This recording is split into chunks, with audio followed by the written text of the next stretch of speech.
Hello there, all you citizens of the world. Once again, it's Michael James here with another edition of the Live from the Heartland show. We're recording this on Monday, July 8th for the week of July 13th. And we have two really neat guests today. We're going to have our state representative, Kelly Cassidy, on. And we're going to have a musician, probably the hardest working drummer in the city of Chicago, Gerald Dowd. So stay tuned for the next hour. We'll have some interesting conversation, and I'm going to start off a little bit of news and information. I think a good thing is the discussion beginning to take shape in the Democratic Party about whether Joe Biden should remain on as our candidate or we should move to a mini nominating process at the Democratic Convention. There's a lot of discussion, there's a lot of news, there's a lot of different viewpoints. The whole issue is picking up steam. We wish there was more attention paid to the lies of the former President Trump, who we want to keep in the dump, but the media tends to focus on Biden and his age. It is a real issue, and it's something that I think is important for the Democratic Party to really look at seriously and have some serious debate in the next few days, because we don't have that long until the Democratic Convention, and then we'll be on to turning out the vote for November. I do think that the recent no-holds-barred interview with Stephanopoulos that President Joe Biden had was not very convincing. So I'm saying it's a good thing that we're having this discussion, because in a lot of ways, even here in Chicago, we have a lot of older congressional representatives, and there is going to be a changing of the guard in the not too far off. So let's get used to it. Another thing that I thought was pretty good was what happened in the election in France. Those of you who are paying attention know that the far right took the first round of voting. There was a lot of concern that the far right and burgeoning fascism would emerge victorious in France. That did not happen. The left put together a coalition that turned out the people, and they got the largest number of votes. There is no one party that has enough votes to put together a legislature that will meet all the needs, so they're going to have to do some coalition building. We'll see what happens. But at least we don't have the far right emerging as the leading party in France. On another front, there's a new prime minister in England, a fellow named Keir Starmer, and that was a good thing too, that the Labour Party's been out of power for 14 years. And now they're back in. A lot of issues in England, just like other places, but at least we're starting a step closer to the good rather than the bad. And over in Iran, there was a runoff for the election for their leader. It was between a hard right fellow and a reformer, and the reformer won. So that was good. On the bad front, all you have to do is watch the news. But seriously, the Supreme Court in the United States is a real serious issue that we all need to pay attention to. All the more reason that we need to elect a Democrat rather than have Trump return to the White House. The most recent Chevron decision that the Supreme Court made is not getting as much attention as their decision to grant immunity to the president. That's very serious. But the Chevron decision basically takes away the power of government regulating agencies. So it could make it easier for the courts to block wildlife regulations, health, all those kind of issues. You need to watch this and pay attention, because it's a reason why we have to vote for the Democrats. We cannot have a situation where the Republicans get to appoint more Supreme Courts, and there are some old people who will be retiring in the next few years. Another bad thing out there that we need to all pay attention to is the Republicans' Project 2025. It's basically a collection of right-wing policy proposals put out by the Heritage Foundation. They want to reshape the federal government. They want to send people back to the countries they came from. It's draconian. And I really encourage people to pay attention to it. It will be in the forefront of the news in the weeks to come. Mark my words. Okay, and kind of on a sports front, with the approaching of the Olympics, I think it's important, you might want to check out last week's show. We had Gordon Thompson, longtime track coach, trainer of elite athletes, and he spent a good 20 plus minutes on our show talking about the Olympics, what to expect, some history. It was a nice session, and you can get that at youtube.com/heartlandmedia/videos, and you will find it. Another thing that I read just today, and I thought I would share for all of the senior listeners, there was an article on aging, and one of the things that they said was start strength training. Decreased muscle mass contributes significantly to why older adults feel fatigued. As early as in our 40s, we lose muscle mass, also known as sarcopenia. That's sarcopenia, which can diminish our stamina. This writer advised that patients check their grip strength as an indicator of their overall muscle quality and work on weightlifting. I'm a longtime advocate of weightlifting. I've done it off and on. I've lost a lot of strength as I've gotten older. I'm in my 80s now, but I continue to try to build up those legs so that they can carry me around for a few more years. Okay, we're going to take a musical break, and we'll be right back with our first guest. Stay tuned here on the left end of your dial, or however you are getting live from the Heartland for the week of July 13th. Welcome back to Live from the Heartland, and our first guest today is a drummer. He's been called the hardest working drummer in Chicago by WXRT. It's the one and only Gerald Dowd. Hello to you, Gerald. Hi, Michael. How are you? I'm good. And how are you? Doing just fine. Happy to be here. Thanks for having me. Oh, we're really glad to have you. And I'm learning more and more about you. And I'm so happy to hear that you know about the band Twin Peaks, which came out of my basement with my son, Cadian. That's right. We played on a stage together. Yeah. You used to eat at the Heartland and you played there with some bands. Lynn Orman speaks really highly of you, and she encouraged us to get you on the show because you have an event coming up in a couple of days, Monday, July 15th at Space in Evanston. Tell us about what you got going that night, who's going to play with you, and what you're going to do. Well, so that night is a double bill of songwriters, myself and my really, really dear friend, Richard Knight Jr., and we've known each other just about 30 years now, just under 30 years. And we've been playing music together ever since then, really, with, little gaps in between. But yeah, we played in a band in the 90s called Samba Bamba, and we did that quite regularly. And ever since then, we've just continued to make music together in one way or another. And so this show will actually be the first time that he and I are both on stage together playing our own music. So he'll do a set with his band, for which I'll play drums, and then I'll move to guitar to play with my band. Oh, that's good. Yeah. And you guys have been playing together a long time. Samba Bamba, I like that name, but you don't call it that anymore. Well, the band hasn't played in a while. Everybody just is very busy, and it's hard to get the group together again. But the band still, exists in theory, under that name.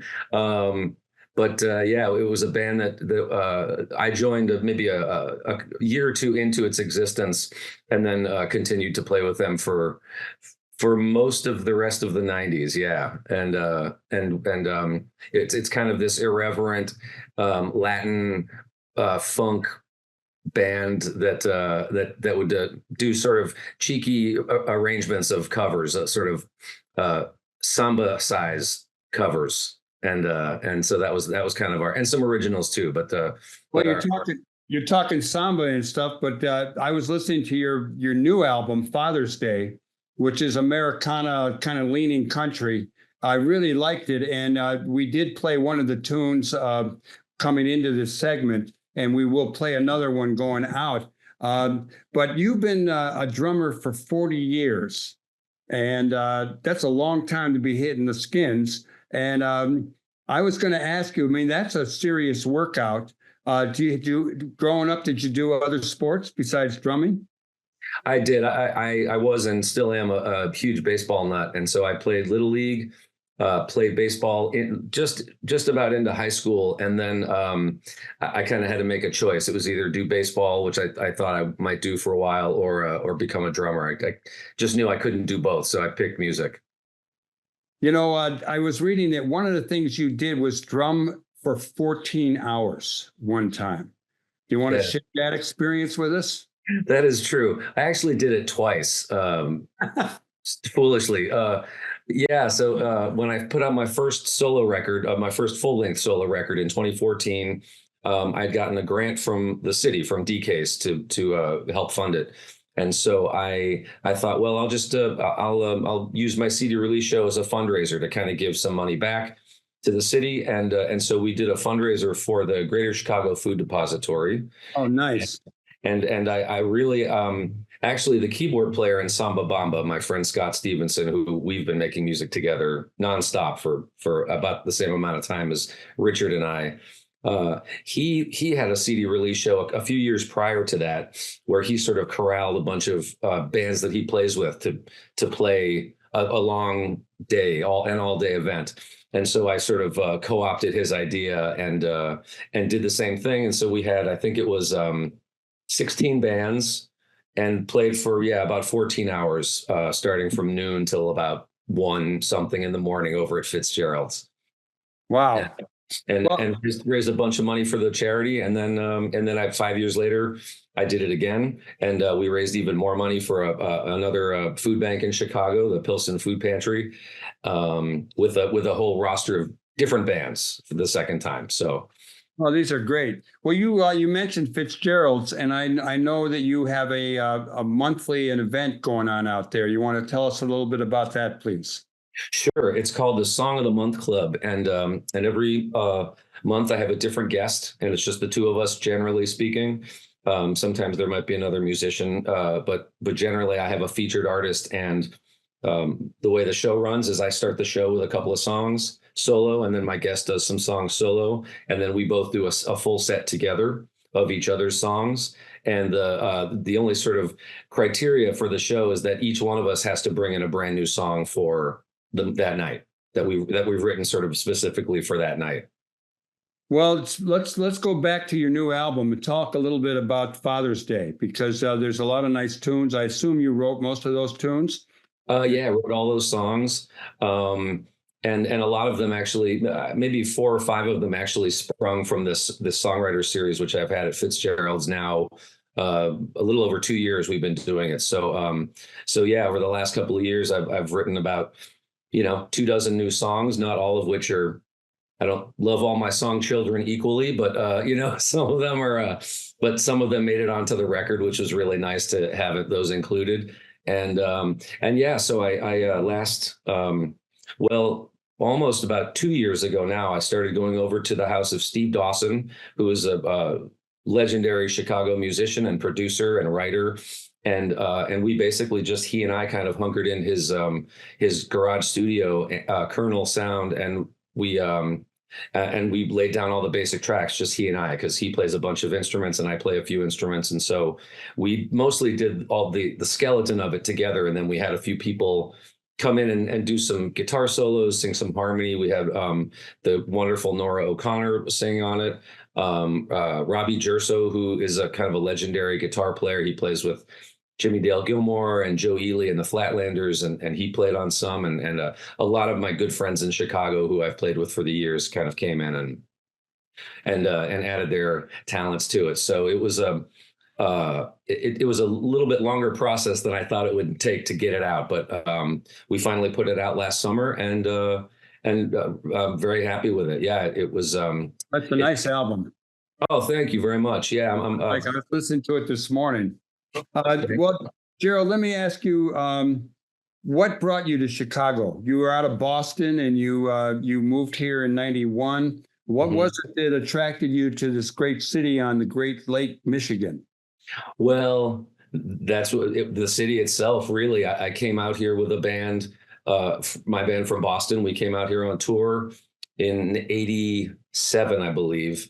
And we played at Lounge Acts, and then we had a couple of nights off, the late great Lounge Acts. Then we had a couple of days off in Chicago, and we stayed down on the south side, right around Hyde Park. And we just kind of roamed around the city, and I immediately fell in love with it. To me, it had a very similar feeling on a much larger scale, but a similar feeling to Boston. It just felt very homey and very comfortable. And so then a few years later, when I started getting that itch to leave home, I thought, well, I'll either go to New York or Chicago.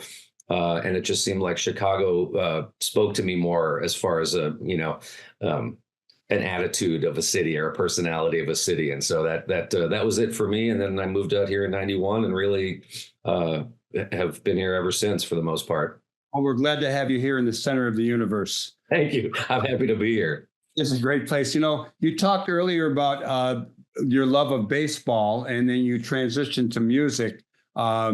And I'm just wondering, how did you get into playing the drums? What were the forces that propelled you into that seat behind the skins?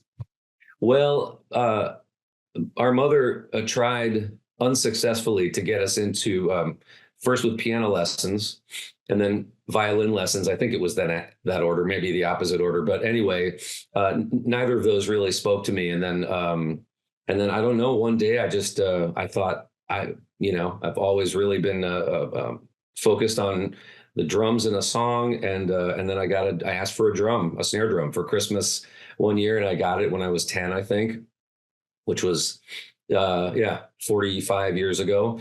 And that was it. And I started taking lessons, and then, I would kind of through elementary school and middle school and high school, I would kind of go in and out of it as I, discovered whatever pot or something, something would always kind of distract me a little bit, but then I'd always come back to it. And so, then in high school is when I really sort of buckled down and thought, oh, maybe this is something I could do, I could see myself doing for the long haul.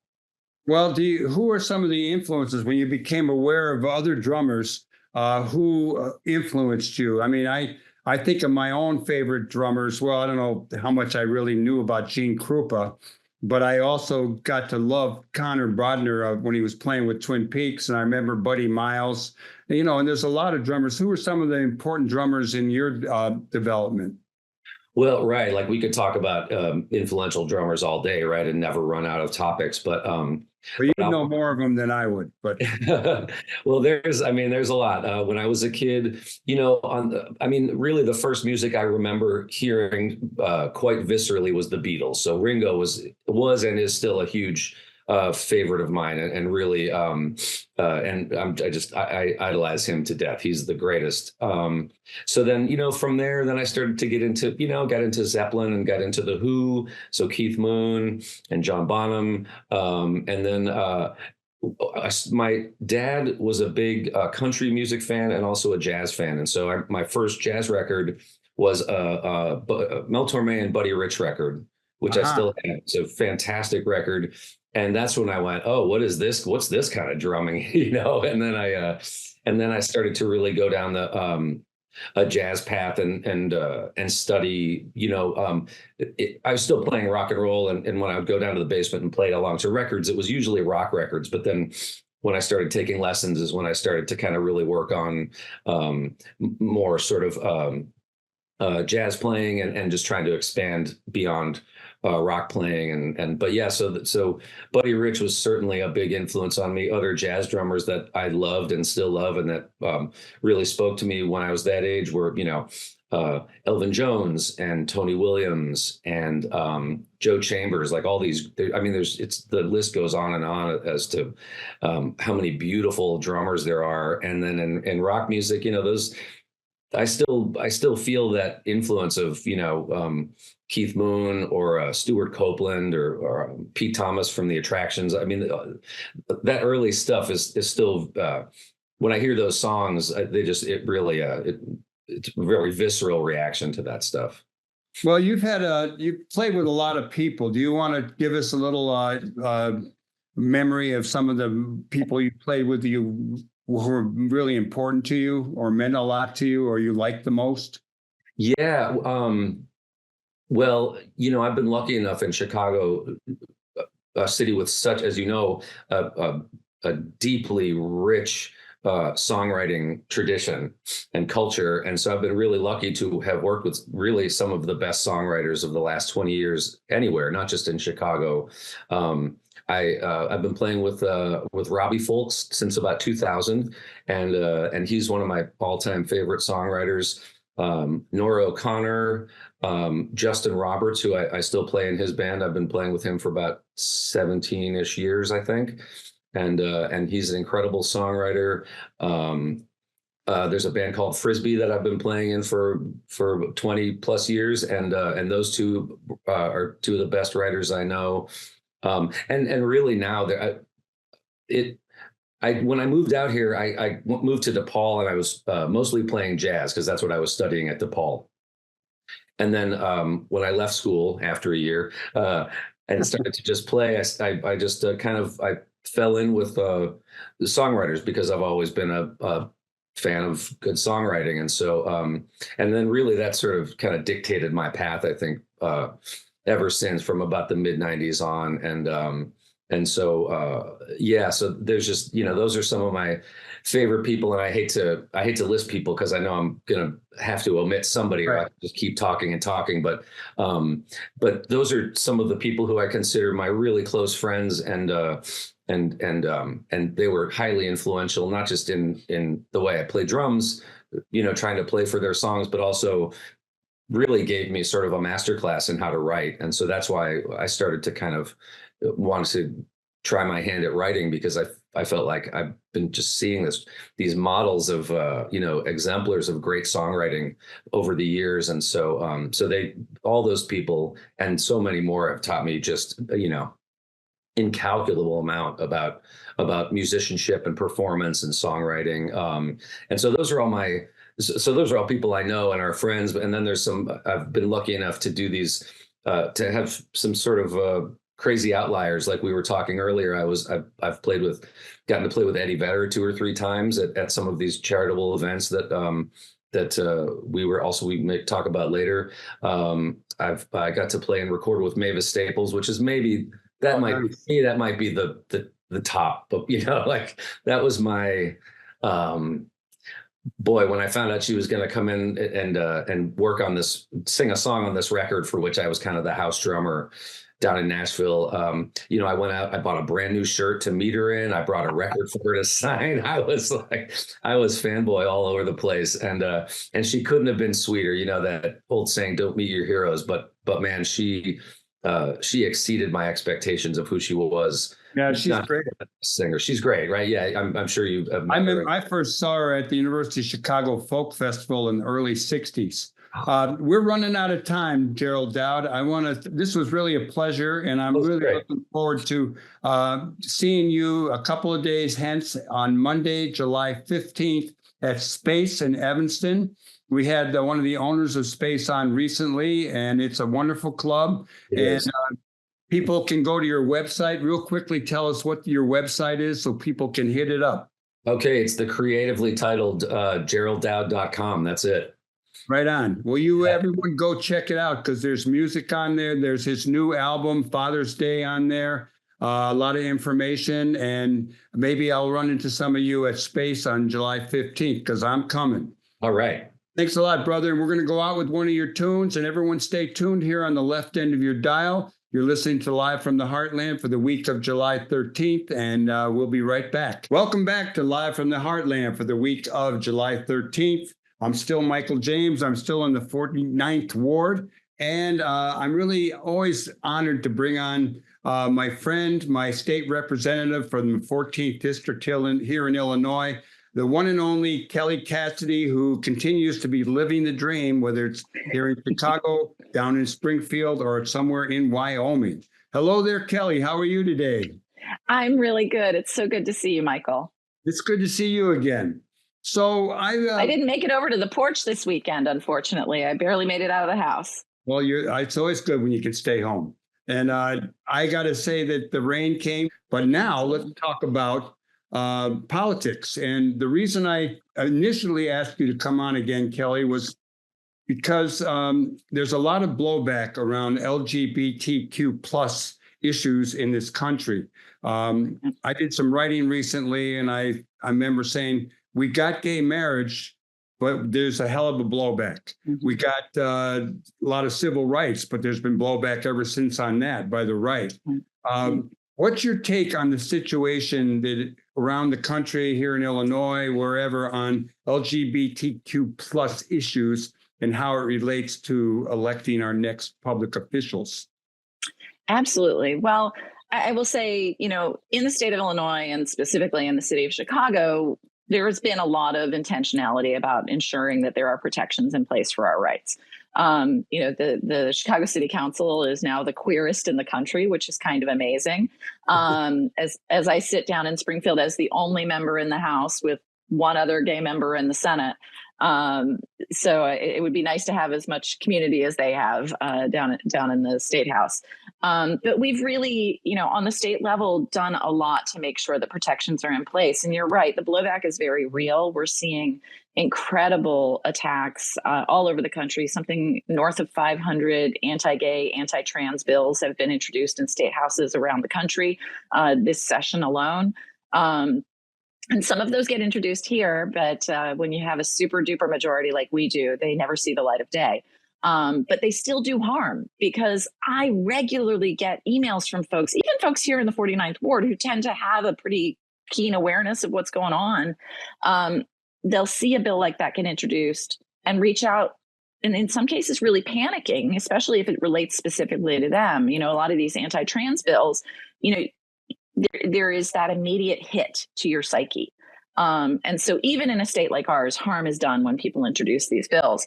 But we have a really solid shield here. People who come to Illinois seeking gender affirming care are protected just like people who come here seeking abortion care.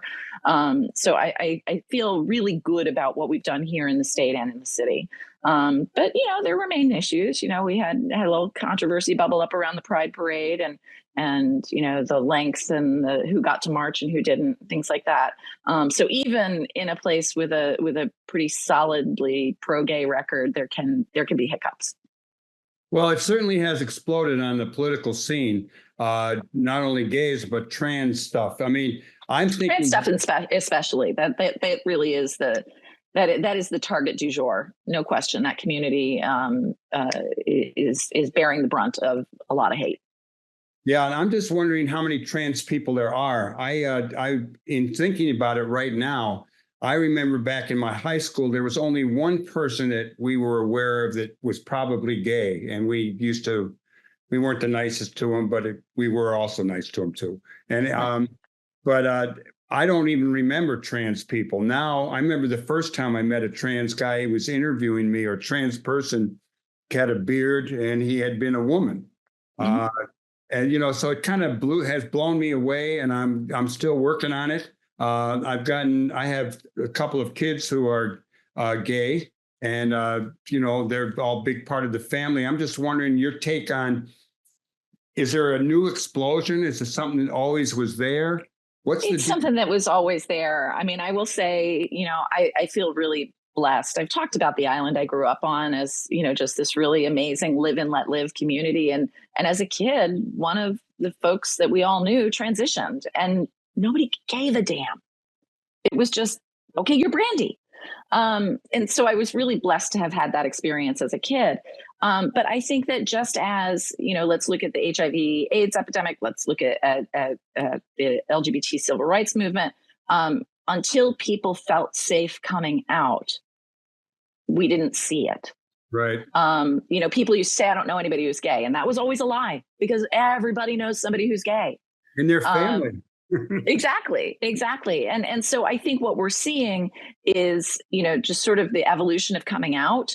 Also, as we've worked on laws, we've made it easier to stay safe. You can get your documents updated. You can actually match your government issued ID, which is a massive safety issue for folks who, really take a chance every time they buy alcohol. At getting bashed. I'm a little curious to know, where do you think the population is at? I think that a lot of people in the United States have certainly gotten used to gay marriage and have reconciled that there are lots of people who are gay. And as not everyone had a Black member of their family, but most families have a gay member of their family, whether they want to admit it or not. Exactly. Do you think that the population as a whole is a little needs more education about the trans issue or awareness of it? Because it sort of has hit heavy and quickly, and the reaction from the red states has been swift.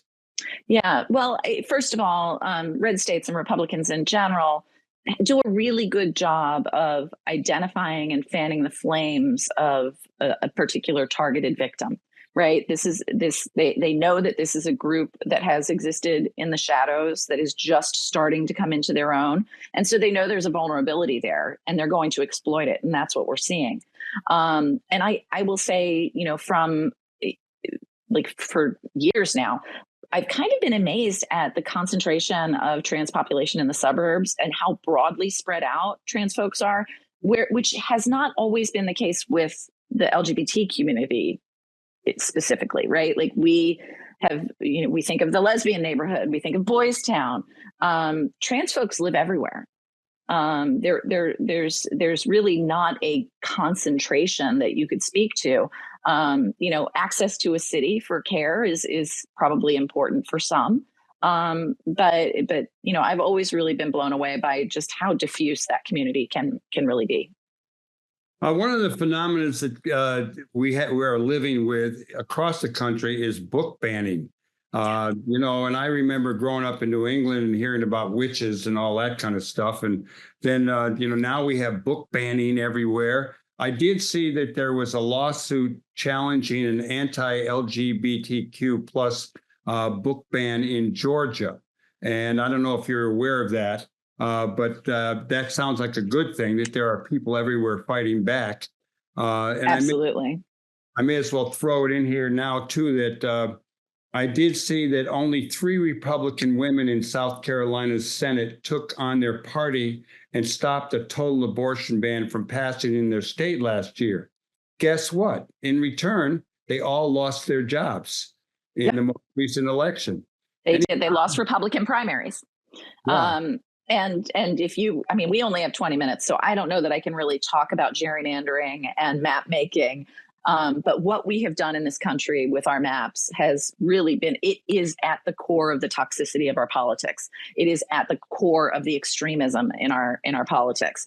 Most people in the General Assembly don't fear a general election. They mostly fear a primary.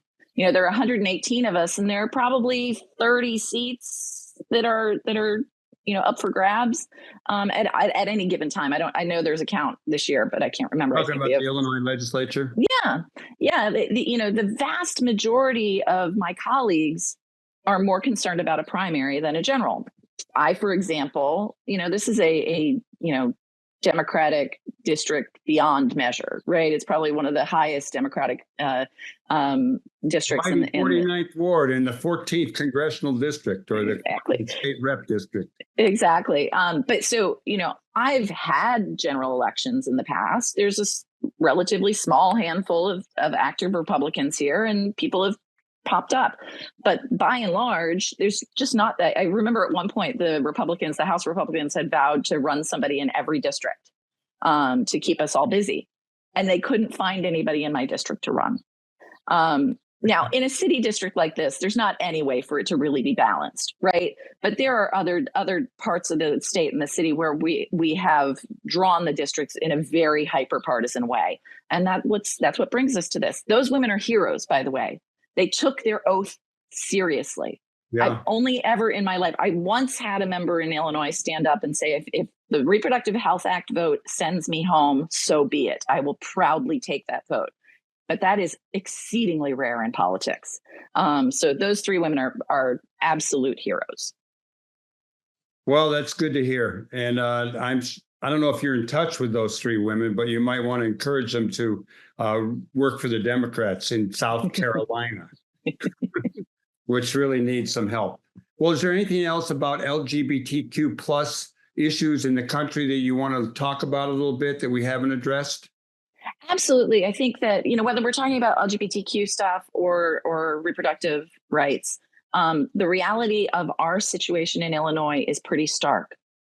I can keep passing good laws in Illinois, but if we lose the White House, don't retake the House, lose the Senate, and we end up with a national ban, our laws will be invalidated. And I think people like that. We have to shout that from the highest rooftops, because I think a lot of people think we're cool. We're Illinois. We got this blue wall around us and everything's great. And the reality is we are powerless against a federal ban. And so we have to vote like our lives depend on it, because they do. You know, at the outset of the show, I talked a little bit about the Supreme Court and their decision around federal agencies. And Oh my God. Gutting. Absolutely gutting. Yeah, and I'm just wondering, you know, that also we certainly talked a little bit about immunity, but there's talk that the Supreme Court would actually, or might actually, if they had the opportunity, go and try to, ban gay marriage. These crazy people, they're going to use Comstock to not just take away gay marriage. They will criminalize gay sex. They will criminalize birth control. They will criminalize possession of pornography. And pornography, as you recall, is anything that gives the judge a hard on. So it's a very broad definition. These folks are coming for us. They might as well be wearing Puritan costumes. This is our reality. If Comstock is the law of the land, we're screwed. And Comstock is what again? It is an I'm going to make up a year, or I'm not going to be on it. 1800s law that's on the books that was written by a guy who was obsessed with birth control and female sexuality and controlling it. And it's written so broadly, it's about what you can send through the mail, but it becomes what can happen in commerce. So providing medication, providing birth control, selling a condom to a gay man, like any number of things could be criminalized under it. A steamy grocery store romance novel. If you look at some of the books that are getting banned, that would count. Yeah, it's pretty much amazing. So, given all that, and given the potential of an even more right-wing Supreme Court, the possibility of the return to the presidency of the orange-haired fascist dude, what is your take on the current state of the Democratic Party and the challenge that has been thrown to us by our president, who has performed in so many ways so much better than we ever expected? I do like him a lot. And it being a guy who's a little older than him, I am sympathetic to the age question, but I have not been convinced by, certainly by the debate or his Stephanopoulos interview or anything he said since. I'm wondering where you're at on that, if you can talk openly and honestly about it, because it's this week, it's what's happening. I feel like we're losing our damn minds, Michael. The reality is he won the primary. We are way too close to the election to try to vet somebody. There are processes involved there. Nobody's talking about what the process for selecting a nominee is. Do we think that people are going to be more likely to vote for Kamala? Do we think people would vote for, I keep getting emails of these fantasy tickets. And the reality is we need to get on the goddamn buses to Michigan and Wisconsin and knock doors and sell this ticket, and sell the fact that this ticket is what's standing between us and fascism, period. So you're wasting precious time. No, I can understand that. And I do think that, a lot of people talk falling about for a rope-a-dope. We want to focus on the Trump and all the evils around the Trump. But, this other stuff is in our faces, too. And we see what else is in our face, and it's not on the front page of the New York Times or the Washington Post, is how incoherent Trump was, too. That's true. And spews nonsense on the daily. And we're worried about 2 hours that nobody really watches and doesn't change anybody's vote. Look, he wasn't my first choice. No question. Did I think he was going to do one term? I did. Nobody ran against him credibly in the primary. We are where we are. Get on the goddamn bus and let's win this thing, or we're all going to die. It's ridiculous. And I understand why people feel this way. I do. The time for that was the primaries. I'm just wondering, given I hear what you're saying, I'm just wondering if you had a crystal ball and you were pretending that you could see the future, what do you think will happen? Do you think people will suck it up and will go with our guy? Or do you think this is going to grow? Because it's no longer just the media. It's like within the Senate. It's within the House. It's I go back to, heavy. why aren't we talking about what Trump said and what he says on the daily? Why aren't we talking about the immunity question? Like all of this is keeping what they did to the court off the front page of the paper, because we're all in this circular firing squad. Look, maybe he should step down. Like, I'm not hearing an articulated plan for what that would look like that wouldn't be even more disastrous than what we're dealing with now. Well, there's talk about there would be a mini nominating process, or it would have to be him deciding to step down. Well, no matter what, he has to step. It's up to him. Right? Yes, He's the nominee. There's no process to pull that away from him. So, A of all that. B of all, what is a mini primary process? Are we talking about getting a special election in all 50 states? Like, these are the questions that nobody seems to be able to answer when they go down. Like, this is a thought that it hasn't fully been vetted or thought through. Do we have an open convention? That sounds like a recipe for, great clips for Republican ads for the rest of the year. I think the chaos is the point, and they're loving it. Yeah, they are. But one thing about a little nominating process that I heard would take the Republicans out of the news and would focus on the Democrats and what was going on. I don't want to get too heavy on taking sides on this. I'm pretty open to both positions. I am pretty much too. Like, in theory, I'm open to both concepts. It sounds like the idea of him of a replacement might not be practicable. No, and it gets complicated too, because Kamala Harris, I think she's always been underestimated. In the last few weeks, I've gotten to like her more and more. But there is, if they had a different ticket without her, you can't lose the Black women vote. I mean, they are key to what's going to happen, no matter who is the candidate. And so that's a pretty serious issue. About who would and would the electorate we're concerned about turn out for a Black woman? I don't know the answer to that. Yeah, who are we aiming for with this? And well, the left doesn't love her either. She's a prosecutor. Yeah, she is. I just want to say that it gets more complicated the more you talk about it. It does. I just want to throw in a little pitch here that a guy I do like for the future, and I see him at the top of a list because his name begins with a B, is the governor of Kentucky, Andy Beshear.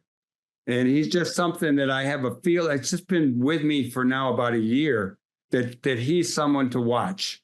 Interesting. I'll pay a little more attention. Well, speaking of watching, I've been at a couple of memorial events for progressives who've passed on, Slim Coleman, Lou Kreinberg, and a number of times there's Congress people at these events. Mm-hmm. And I've gotten to talk to a few people. I've seen Bobby Rush, I've seen Chewy Garcia, I've seen Jesse Jackson, I've seen Danny Davis. Mm-hmm. These guys, except for Chewy, they're all really old. And Jan Schakowsky is probably not as old as me, but she's getting up there too. And I'm just wondering, what's your sense of the future? And I guess we would call it a changing of the guard, because these are all progressive people who've done a lot of good stuff. We've been really fortunate. But after this next election, I don't know how many of them will be around. What's your take on that and the process and how you think it might shake out? Well, aging happens to all of us, right? So, and you're right. Like, you, and when you put it in that way, like, our congressional delegation skews older, and I think we are right to wonder, is the bench ready? Have we done enough to build the bench? One could argue you never could do enough to build the bench. And that tends to be my approach. I think that, we should be making sure that we're looking at every possible race as an opportunity to develop leadership and put more people in the pipeline. But folks make their decisions, just like President Biden made their decision to run again. Jan and I have been partners in this since she was in the Illinois State House, and it's been an amazing ride watching her achieve the level of leadership she has and the national respect she commands. So it will be interesting to see play out. We've seen some challenges. I mean, Danny Davis, had a couple of tight scrapes there. Bobby Rush is no longer serving. Well, he's still in Congress, isn't he? Yeah. Mm-hmm. Rush is, yeah. When did he stop being in? He's gone. I want to say he retired. I saw him recently and I made the same mistake and he pointed out that he wasn't there anymore, but I can't remember exactly when. Okay, well, we're gonna have to check that out, and we'll check it out right after this show. Fact check, Hal. Fact check. One person we didn't mention is Quigley, who is a younger fellow, and he also is someone who has come out and asking Biden to step down. He did, yeah. Any comment on him? I haven't talked to him yet. Like, he and I kind of came up together in politics. He was working for Alderman Bernie Hansen when I was working for Senator John Cullerton. We have sort of a sibling kind of relationship. So I actually spent the holiday weekend going, do I want to call him and talk to him about this? I'm going to wait till Monday. So I haven't talked to him about what brought him to this point. It was interesting in an interview I read today. He seemed, it was a little bit more like where we are, a little bit, where he's like, it is Joe's decision and I'm with Joe regardless, that kind of stuff. So he did at least add that, whether that was in his original statement or not. And I want to stand corrected. Bobby Rush did retire. And so I was really off base on that. And I hope I will be forgiven by my listening audience and you and everyone else. Well, like I said, when I saw him a few months ago, I did the same thing. So. No, I've seen him twice at memorials and talked to him briefly, and I just didn't realize that. We got 2 minutes to go here, and I'm wondering what you, Kelly Cassidy of the 14th District here in Illinois, what would you like to share with our multitude of listeners and viewers? I would like to invite everybody within earshot to join me and the Democratic Party of the 49th Ward and lots of other both IPO and party organizations around the city in participating in Operation Swing State, where we will be organizing canvassing shifts in Michigan and Wisconsin. Everything will be handled for everyone. We'll either organize carpools or rent vans or buses. People will be going every weekend between now and the election. And you just have to email me at ward49cassidy@gmail.com and I will get you hooked up with Operation Swing State. That's good. And connected to that, I don't know if it's the same, but I know Katie Hogan is sometimes on the show, as she is a producer and sometimes a host and often a guest these days. She has a new job, which is helping to get people to Wisconsin and Michigan to help. That is the same. It will come as no surprise to you that Katie and I are doing stuff together again every election cycle.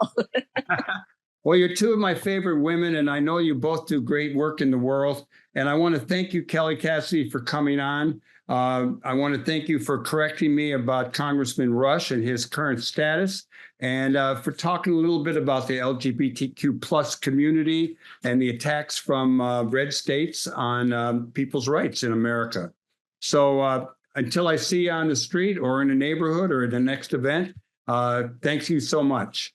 Absolutely. Thanks for all you do, Michael. I want to thank everybody who helped make this show possible. I want to thank our guests, Kelly Cassidy and Gerald Dowd.